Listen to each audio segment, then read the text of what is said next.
I'm sorry Lauren had to go through what she did, but I'm so glad she's off the Orion roller coaster because he was putting her through it. Watch. It's just with everything that happened, everything that took place. Um, I lost all romantic interest. Orion, how does control show up in your life for you?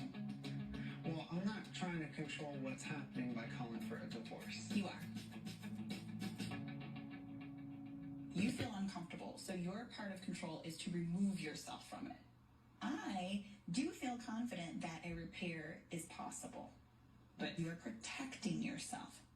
That's a certain level of vulnerability that you have closed off right now. Okay. There is no such thing as a perfect marriage, whether y'all are married to each other or anybody else. There's going to be many uncomfortable moments. And I really don't want to see you all give up on one another. Is there any chance that the two of you can be open to working through this together? Or is there... No, no, no.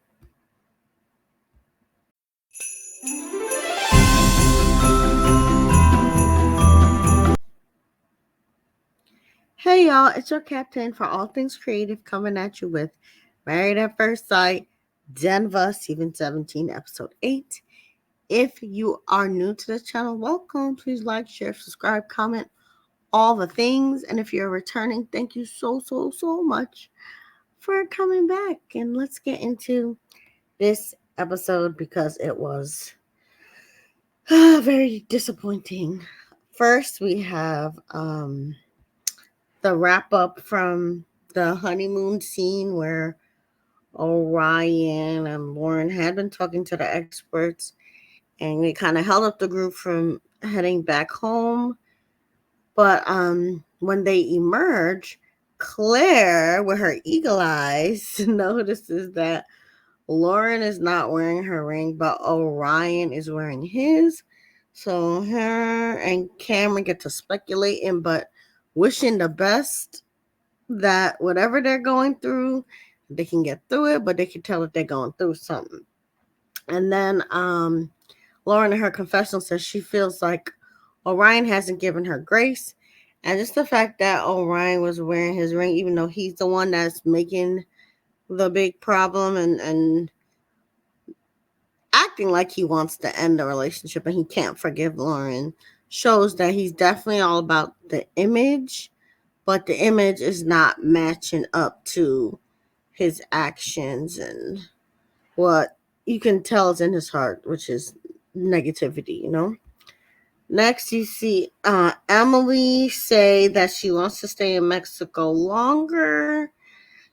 And we find out actually an after party that the reason why she wanted to stay longer on the honeymoon was because her and Brennan actually had a bad experience the last night of the trip. And she said that they had been kissing and whatnot, but it didn't lead to relations. So she confronted Brennan and asked whether he was attracted to her.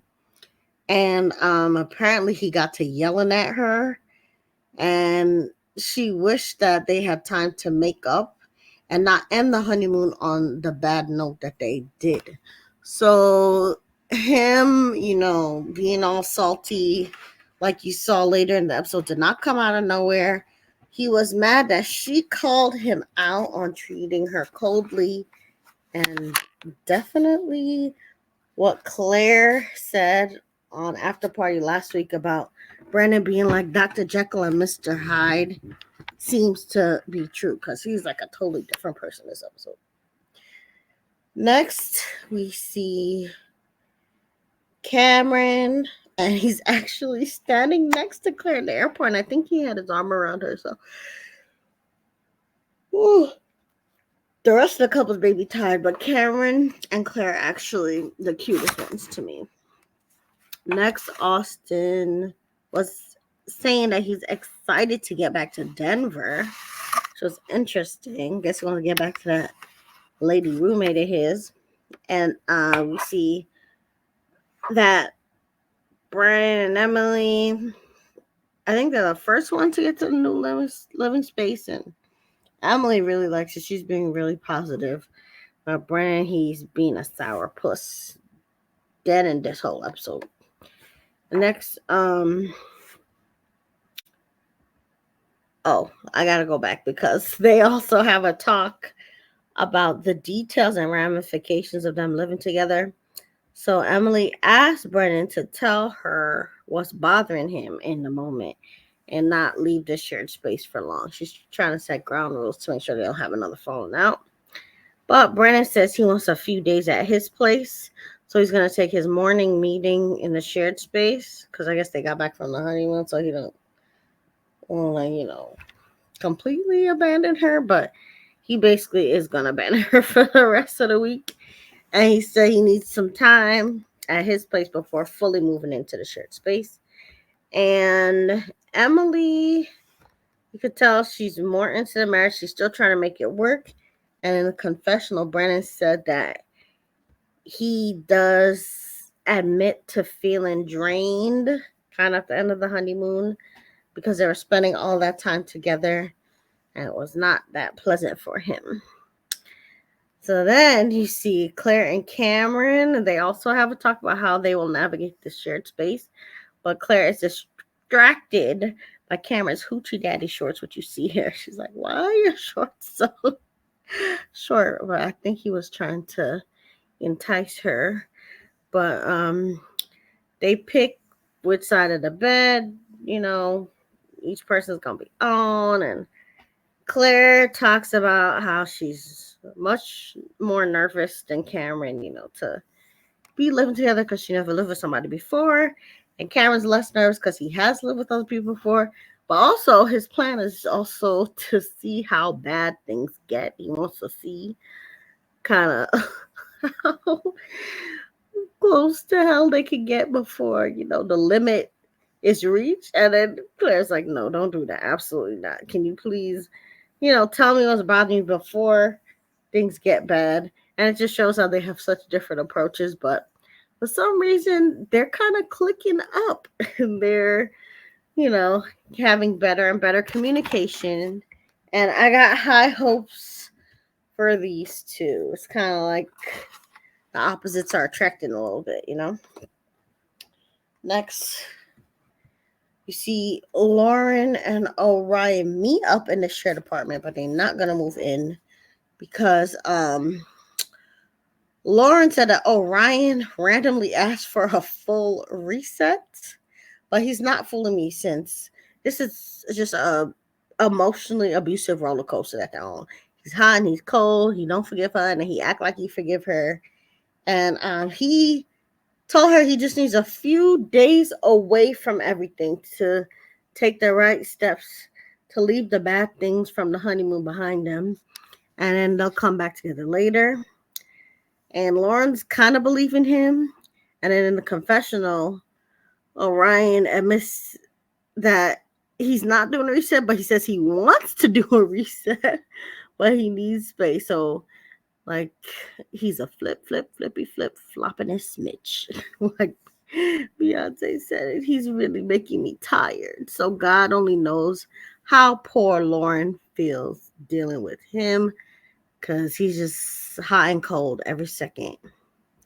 Next, you see Becca and Austin talk about how to navigate the shared space, but his old girl roommate seemed to have trained him well since he talks about doing the garbage and recycling and basically that he keeps shared spaces like the kitchen and bathroom clean.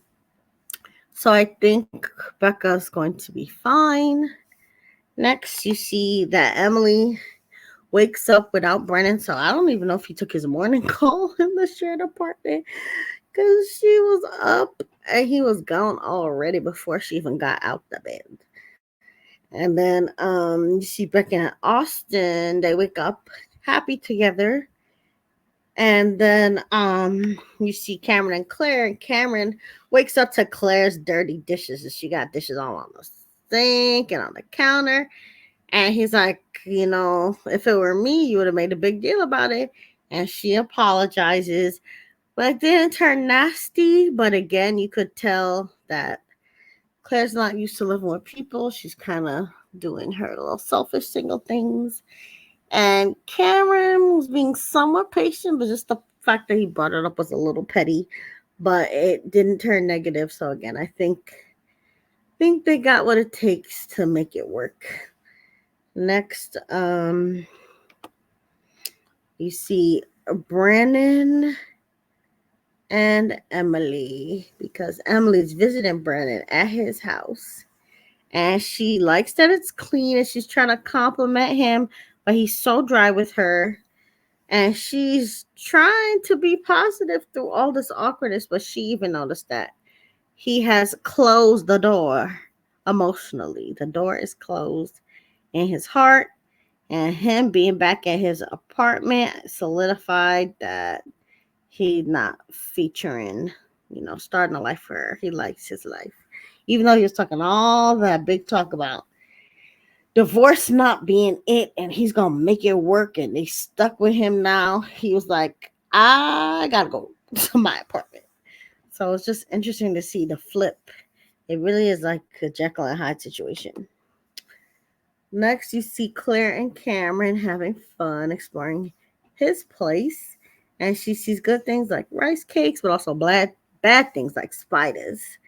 And she also says that she's never going to move into a space because of those spiders. And then she tried his Vegemite, which I know and I have eaten. I think the brand is Marmite, the one that I've had, but they have the best vibe this episode. And then next, they go to Claire's place, and Cameron meets Claire's dog, Lenny, who's really cute. You see him there.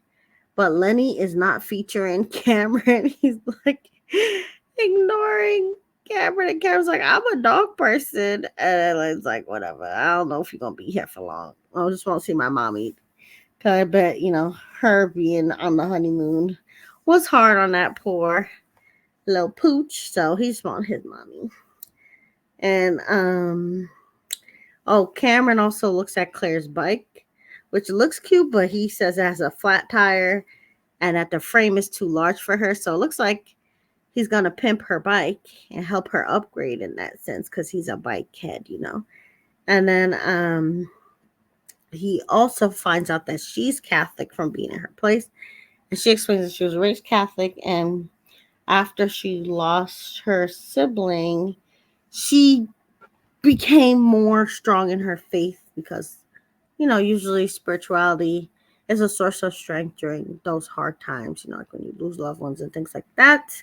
And he says he's not religious, but is open to them navigating all those things together. So again, they're handling things very well. Next, Austin shows Becca his place, but warns her that the garage is under construction. So a lot of the stuff that used to be in garage is in his room. So his room looks a little cluttered, as you can see from the picture, but still fairly clean. Austin also shows off things he made in the house, like boxes for plants and things like that. And Becca asks him how often he washes, and he says he washes when he needs to, maybe sometimes once a month, which is kind of not great. But she says she's gonna get him together because she washes once a week, so they'll help each other out in that, and or drive each other nuts in that area. And then the bad part of this whole exchange was that Austin says he wants them to move back to their own places after decision day, but Becca was pushing living together, and this is even after Austin says, I don't know why you would want to live with me since I have a roommate. And I was like, bruh, she wants to live with you because she's your wife. What do you mean? Like, he doesn't seem like he's that into her. And she basically says, well, why don't you move with me after decision day before we find another place? And he does not respond positively. He kind of gives a cordial, like, that makes sense, or that's an idea, but he's not excited at all. He's not fooling me. He want to get back to that The life he has with his 10-year lady roommate, that's not fooling me either. Okay, so next we see, oh gosh, Lauren. She's saying that she don't know what to do or what to say about Orion since the D word, the divorce word, has been brought up.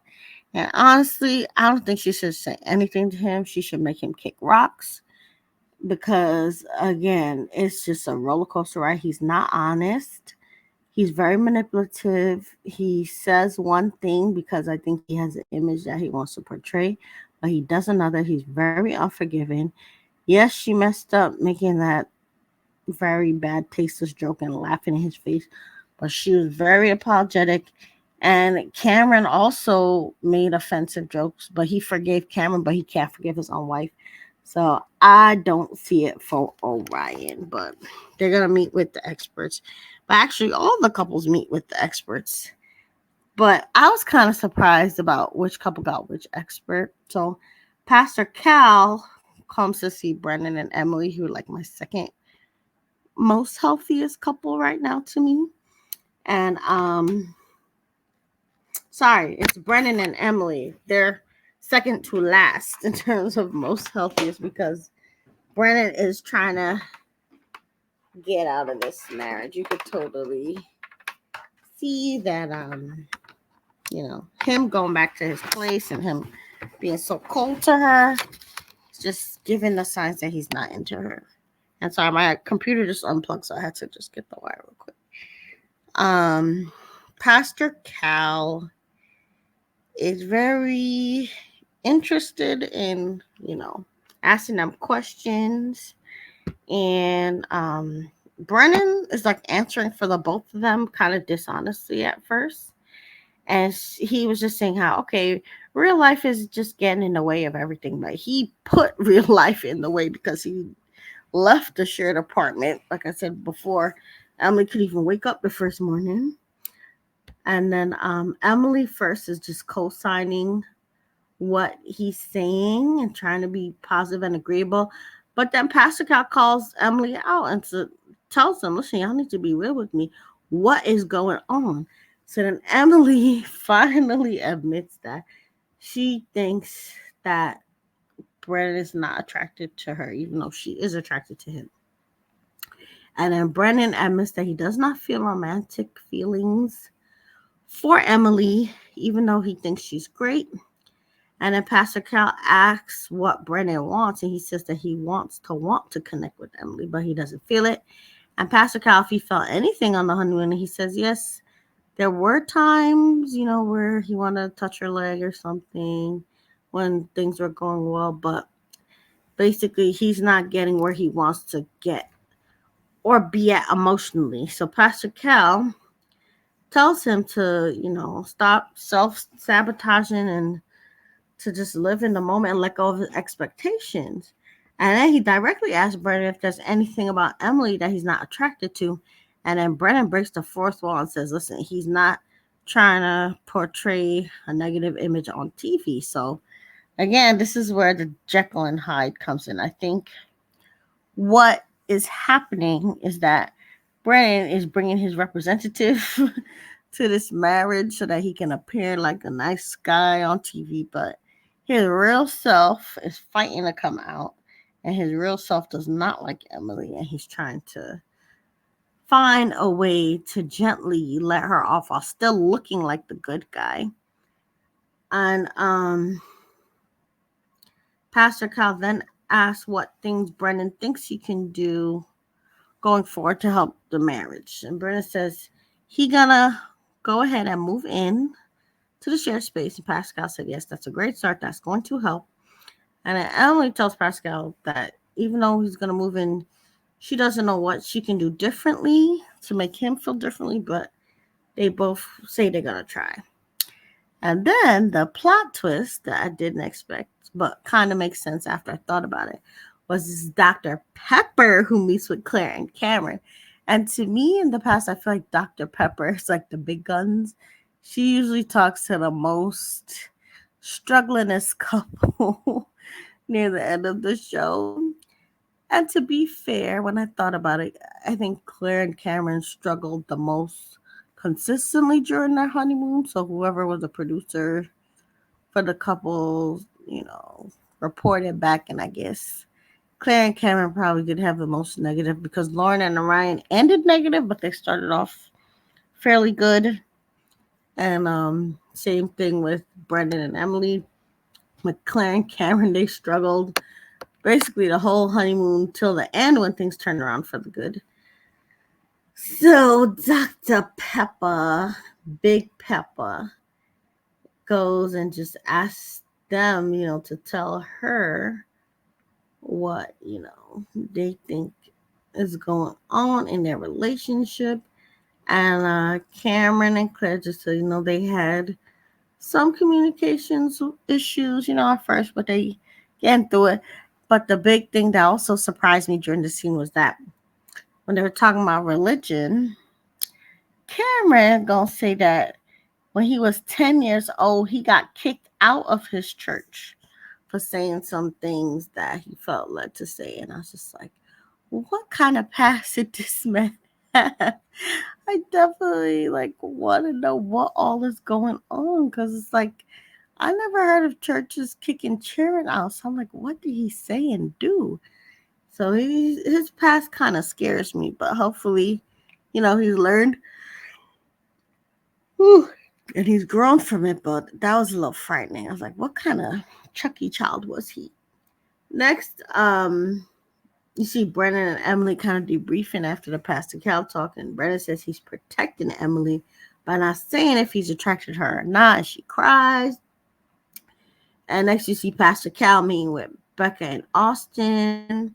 She reveals that a lot of Christians have tried to change her in the past because she was Jewish and they told her that she was going to hell. So that's why she was trying to push the religion talk during the honeymoon. And that's why she's extra glad that Austin is okay with her faith, and Austin kind of comforts her. And then, Pascal asked about the attraction and if they consummate their marriage, and they said no. Austin said he need more time. And then Becca said that she has a crush on Austin. And then Becca does use the L word and says that she has told Austin that she loves him as a person. And then Austin's like, yeah, I've told her that she's great, but he does not say love. So then Becca, I think, takes that cue and is like, yeah, we're not in love yet. Austin's like, yeah, we're definitely not in love yet. And to me, Becca's not fooling me. I think she has fallen for Austin, and Austin is not reciprocating, so she's trying to hold it back. But she wants him to take it more seriously. That's why she brought up, the moving in together and all that. But Austin is like, that back, step back. You don't know me like that. Next, you see Dr. Pia being the one who meet with Lauren and Orion because she's the first one that they had called during during the honeymoon, so she knows they tease. See, I'm tired of them already. They're making me after this I'm going to bed. Lauren says that Orion texted her to ask for a divorce. And I was like, this scallywag scoundrel is gonna break up with her over text message. And they had a chance to meet, and you could see Orion puts out a positive front, but Lauren is just telling the truth because Dr. P was like, did y'all try to meet? And Orion's like, yeah, it just didn't work out. And Lauren's like, no, Cap. She's like, I gave you my schedule. You never got back to me. And the next thing I hear is you texting me talking about divorce. So again, Orion, he lying. Orion lying. That rhymes. Yeah, lying Orion. He does not have the truth in him. He has an image that he wants to portray. And Lauren is messing up his image by just telling the truth, and he's just resenting her for it because he cannot manipulate her or brainwash her and get her to fall in line with the lies and the image that he wants to portray. So I think that's part of the reason why he don't want no parts of her. He wants a little pick me he can control, and Lauren is not that. So then Orion also blames Lauren for being unable to talk through their issues, since he says that she reacts by going from 0 to 100, which is not true. She got tired of his lying and flip-flopping, and called him out one time. And she didn't even raise her voice. She was just like, let me sit in silence at the dinner where he tried to slut shame her. And then when he went back and forth about, taking sex off the table and then saying he didn't mean it, she was like, no, you said it. Did you mean it? And um, he asked for forgiveness and all that, but then he brought up the old issue with the racial slur that he said that she just kind of made a joke about.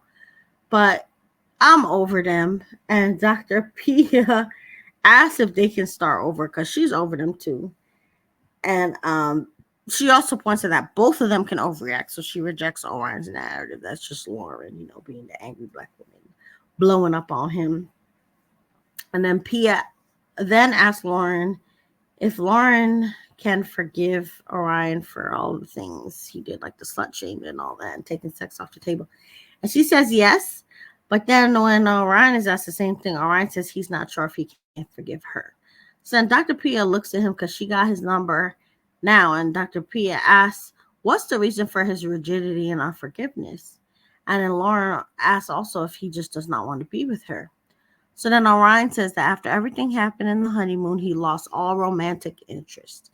And then Dr. P asks how control affects his life. That's the clip you saw in the beginning. And Orion gets defensive and says he's not being controlling by asking for divorce. Dr. P says, yes, you absolutely are being controlling, calls him out very nicely. And she tells him that he, is giving up and that no marriage is perfect. So what is he going to do? And basically, Orion stays stuck in his ways and they split. And I was so glad that Lauren got out of this because she was never going to find happiness and peace with that man. He does not have an honest bone in his body. I think he lied to himself. He lied to her. He got an image he want to portray to the world, but he has to work on the inside. And Lauren does not deserve none of this. So next episode, I think you're gonna find out that Cameron's dad is on his deathbed, and I think Emily's friends is gonna call out Brennan, and the couples throw the little parties for their friends and families. But at the end of the day, I don't see none of these couples making it except for Claire and Cameron, to be honest. I got one and a possible. It's like a bad spades hand. I think Becca and Austin are the possible, but I only see Claire and Cameron making it. But put what you think in the comments and be sure to like, share, and subscribe. And remember, you're the master of your fate and the captain of your soul. Bye for now. Take care.